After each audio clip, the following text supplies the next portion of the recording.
Hello buddies, welcome back to Shweta's yummy cook book. వచ్చేసాం చిట్టి ముత్యాల చికెన్ పులావ్తో మీ ముందుకి. ఇవాళ చూస్తున్నారు కదా ఎంత కలర్ఫుల్గా ఉందో, అంతే టేస్టీగా కూడా ఉంటుంది. పక్కా మెజర్మెంట్స్తో చెప్తానండి, యాజ్ ఇట్ ఈస్గా ఫాలో అయిపోండి. ఇవాళ మీకు కమ్మటి పులావ్ రుచి చూపించి తీరుతాను. ఈ పులావ్కి మెయిన్ ఇంగ్రీడియంట్ మసాలానే అండి. మసాలా పక్కాగా కుదిరితే పులావ్ అదిరిపోతుంది అంతే. ఇప్పుడు ఈ మసాలాకు కావాల్సిన పదార్థాలు ఏంటో చూసేద్దాం. 2 పెద్ద సైజ్ వెల్లుల్లిని పొట్టు తీసి ఉంచుకున్నాను. 2 నుంచి 3 ఇంచుల అల్లంని చిన్న చిన్న ముక్కలుగా కట్ చేసి పెట్టుకున్నాను.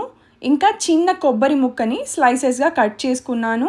ఒక మీడియం సైజ్ ఆనియన్ని కట్ చేసి పెట్టుకున్నానండి.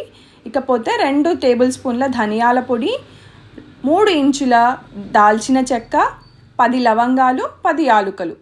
వీటన్నిటిని ఒక్కొక్కటిగా మిక్సీ బౌల్లోకి ట్రాన్స్ఫర్ చేసేసుకొని వీలైనంత మెత్తగా గ్రైండ్ చేసి పెట్టుకోండి. ఈ మసాలా ఎంత ఫైన్గా గ్రైండ్ చేస్తే అంత బాగా పులావ్కి పడుతుందండి.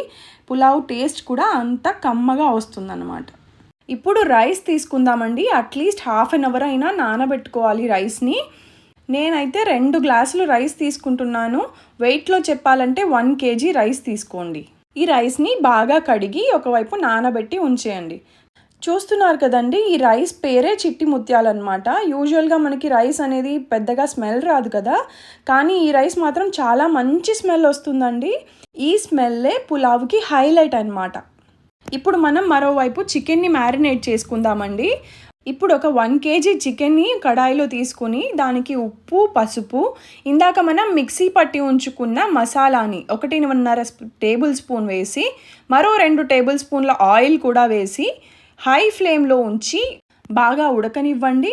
నీళ్ళన్నీ బయటకు వచ్చేయాలన్నమాట. చికెన్లో ఉన్న వాటర్ అంతా బయటకు వచ్చేయడం వల్ల మనకి పులావ్ అనేది మంచి కమ్మటి స్మెల్ వస్తుందండి, నీసు వాసన రాకుండా. దీనివల్ల మనకి చిట్టి ముత్యాల ఫ్లేవర్ అనేది బాగా తెలుస్తుంది, రైస్ ఫ్లేవరు. నేను కారం కొంచెం లేట్గా యాడ్ చేసుకుంటున్నానండి. దీనివల్ల పులావ్కి మంచి కలర్ అనేది వస్తుందన్నమాట. చూస్తున్నారు కదండి, చికెన్లో వాటర్ మొత్తం బయటకు వచ్చేసాయి. ఇప్పుడు మనం 1.5 టేబుల్ స్పూన్ కారంని వేసి ముక్కలకంతా బాగా పట్టేలాగా కలిపి మీడియం ఫ్లేమ్లో ఉంచుకొని బాగా ఫ్రై అవ్వనివ్వండి. ఇందులో అక్కడక్కడ మనకి వాటర్ కనిపిస్తున్నాయి కదా, ఈ వాటర్ మొత్తం డ్రై అయిపోయి మనకి డ్రై పీసెస్ లాగా బాగా రోస్ట్ అవ్వాలన్నమాట. అప్పుడే మనకి ముక్క తినేటప్పుడు చప్పగా లేకుండా టేస్ట్ అనేది చాలా బాగుంటుంది.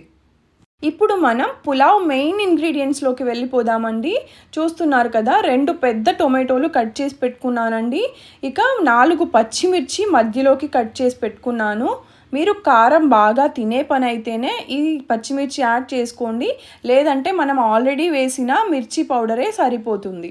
ఇవి బిర్యానీ స్పైసెస్ అండి. బిర్యానీ ఆకు, మరాఠీ మొగ్గ, అనాస పువ్వు, చెక్క, లవంగం, యాలుక, ఇక జాపత్రి అన్నమాట. నేను ఆల్రెడీ మసాలాలో చెక్క, లవంగం, యాలుక వేసుకుని గ్రైండ్ చేశాను కదండి, కాబట్టి కొంచెం తక్కువ క్వాంటిటీస్లో తీసుకుంటున్నాను. ఇకపోతే ఒక గుప్పెడు నిండా పుదీనా ఇంకా కొత్తిమీర కూడా తీసుకోవాలండి. ఇంకొక 2 పెద్ద ఆనియన్స్, 2 పెద్ద ఉల్లిపాయలు కూడా కట్ చేసి పెట్టుకున్నాను. ఇవి ఇందాక మనము నానబెట్టి ఉంచిన చిట్టి ముత్యాలు రైస్ అండి, 1 kg quantity. At least half an hour ముందైనా నానబెట్టి ఉంచుకోవాలి. ఇది పులావ్ మసాలా అండి, ఇందాక మనం గ్రైండ్ చేసి పెట్టుకున్నాం కదా. ఈ మసాలా అనేది చాలా మెత్తగా గ్రైండ్ చేసుకున్నప్పుడే మనకి పులావ్కి మంచి టేస్ట్ అనేది ఇస్తుంది. ఇక కాజు లేకుండా అసలు పులావ్ చేయగలమా అండి, కాబట్టి కొంచెం కాజు కూడా తీసేసుకుందాం.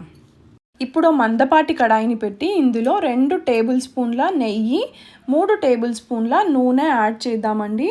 కాస్త వేడెక్కిన తర్వాత ఇందాక మనం చెప్పుకున్న బిర్యానీ స్పైసెస్ అన్నీ వేసి దోరగా వేపుకుందాము. నుంచి మనం ఒక్కొక్క ఇంగ్రీడియంట్ యాడ్ చేసుకుంటూ మీడియం ఫ్లేమ్ మీద ఉంచి దోరగా వేపుకుంటూ ఉండాలి.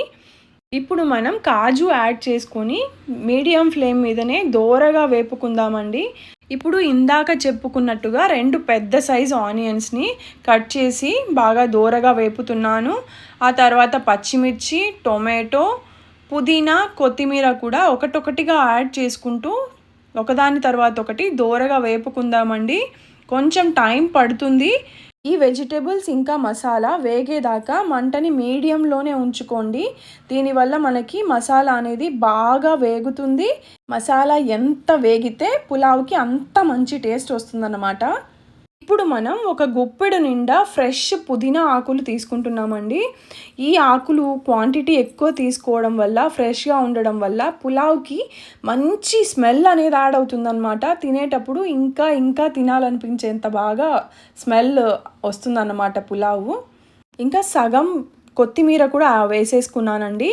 మిగతా సగం నేను చివర్లో యాడ్ చేసుకుంటాను. ఇప్పుడు మూత పెట్టి కాసేపు బాగా మగ్గనిద్దాము సిమ్లోనే ఉంచుకొని. చూసారు కదండి, వెజిటేబుల్స్ అన్నీ బాగా మగ్గిపోయి ఆయిల్ అంతా పైకి వచ్చేసింది అనమాట. ఇప్పుడు మనం ముందుగా మిక్సీ పట్టి ఉంచుకున్న మసాలాని వేసి బాగా సిమ్లో ఉంచుకొని దూరగా వేపుకుందామండి. ఇప్పటి నుంచి కొంచెం కేర్ఫుల్గా ఉండండి, ఎందుకంటే ఈ మసాలా అనేది తొందరగా అడుగంటేస్తుంది అన్నమాట. కాబట్టి ఇక్కడ నుంచి మంటని సిమ్లో ఉంచుకొని చాలాసార్లు కలుపుకుంటూ ఉందాము. మసాలా చాలా బాగా వేయించాలండి, అప్పుడే పులావ్కి అద్భుతమైన టేస్ట్ వస్తుంది. చూసారు కదండి, మసాలా అంతా బాగా వేగిపోయి ఆయిల్ అంతా పైకి వచ్చేసింది. ఇప్పుడు మనము ఇందాక మ్యారినేట్ చేసి పెట్టుకున్న చికెన్ని ఇందులో వేసి బాగా కలుపుకుందాము. ఈ మసాలా అంతా ముక్కలకి పట్టేలాగా మీడియం ఫ్లేమ్ మీద ఉంచి బాగా ఫ్రై అవ్వనివ్వండి. ఇప్పుడు వస్తుందండి ఒక మంచి సువాసన ఇల్లంతా. ఆహా, అసలు ఆ స్మెల్కి ఆకలే లేని వాళ్ళకు కూడా వెంటనే ఆకలి పుట్టుకొని వచ్చేస్తుంది అన్నమాట. మా పిల్లలైతే అస్సలు ఆగరు, ఈవెన్ పెద్దవాళ్ళైనా ఈ స్మెల్కి టెంప్ట్ అవ్వాల్సిందే. చూసారు కదండి, పీసెస్ మొత్తం బాగా రోస్ట్ అయిపోయి ఆయిల్ కూడా పైకి వచ్చేసింది. చుట్టూ చూస్తున్నారు కదా, ఆయిల్ మొత్తం బాగా పైకి వచ్చేసింది. ఇప్పుడు మనము ఎసరు యాడ్ చేసేసుకోవచ్చండి. ఇక్కడ నేను 2 గ్లాసెస్ తీసుకున్నాను కదండి రైస్, కాబట్టి నేను 3.5 గ్లాసు వాటర్ యాడ్ చేసుకుంటున్నాను అన్నమాట. ఆల్రెడీ అరగంట నుంచి బియ్యం నానుతున్నాయి కాబట్టి మనకి వాటర్ ఎక్కువ అవసరం పడదండి. 3.5 గ్లాస్ అయితే చక్కగా సరిపోతుంది. పులావ్ కూడా మెత్తబడిపోకుండా పొడి పొడిగా పర్ఫెక్ట్గా వస్తుంది. ఇప్పుడు ఒక్కసారి ఎసరు మొత్తం కలుపుకొని టేస్ట్ చెక్ చేసుకోండి. ఉప్పు ఏదైనా తక్కువ అనిపిస్తే మీకు తగ్గట్టుగా సాల్ట్ అడ్జస్ట్ చేసుకోండి. నేనైతే రాక్ సాల్టే ఎక్కువగా వాడతానండి వంటలల్లో, ఎందుకంటే కల్లు ఉప్పు వాడడం వల్ల ఏ వంటకైనా కూడా మంచి టేస్ట్ అనేది వస్తుందన్నమాట. అందుకే నేను కల్లుప్పు మాత్రమే వాడతాను. ఇప్పుడు మూత పెట్టి ఎసరు బాగా తెరలాలండి. రోలింగ్ బాయిలింగ్ అయ్యేదాకా హై ఫ్లేమ్లో ఉంచి ఉడకనివ్వండి. ఇప్పుడు మనము రైస్ని ఎసట్లో యాడ్ చేసేసుకుందామండి. ముందుగానే ఒక ప్లేట్ పెట్టుకొని ఈ రైస్లో ఉన్న వాటర్ అంతా పక్కకి వంపేసుకోండి, లేదంటే ఈ వాటర్ కూడా యాడ్ అవ్వడం వల్ల మనకి పులావ్ అనేది మెత్తబడిపోతుంది, పొడి పొడిగా రాదన్నమాట. కాబట్టి ఫస్ట్ వాటర్ వంపేసుకొని తర్వాత రైస్ అనేది ఎసట్లో యాడ్ చేసుకోండి. ఇప్పుడు మిగిలిన కొత్తిమీర కాస్త యాడ్ చేసేసి మూత పెట్టి హై ఫ్లేమ్లో ఒక్క 5 నిమిషాలు ఉడకనివ్వండి. ఇక ఆల్మోస్ట్ మనం చేయాల్సిందంతా అయిపోయిందండి. జస్ట్ మధ్యలో అడుగంటకుండా కలుపుకుంటూ ఉండడమే. ఈ పులావ్కి హైలైట్ ఈ రైసేనండి, చిట్టి ముత్యాలు. వీటిని ఒక్కో చోట ఒక్కోలా పిలుస్తారండి. చిట్టి ముత్యాలు, మురాజలి బియ్యము, జీరా సాంబార్ రైస్, డీమార్ట్లో అయితే జీరా రైస్ అని కూడా దొరుకుతాయి మనకి. ఇవి స్పెసిఫిక్గా పులావ్కి, సాంబార్ రైస్కి, ఇంకా బెల్లం పొంగలికి మాత్రమే వాడతారండి. మనము 1 కేజీ చికెన్కి 1 కేజీ రైస్ యాడ్ చేసుకున్నామండి. దీనివల్ల చికెన్ ఫ్లేవర్ అనేది రైస్కి బాగా పడుతుందన్నమాట. ఈ క్వాంటిటీ అయితే 6 to 7 మెంబర్స్ హ్యాపీగా కడుపు నిండా తినేయొచ్చండి.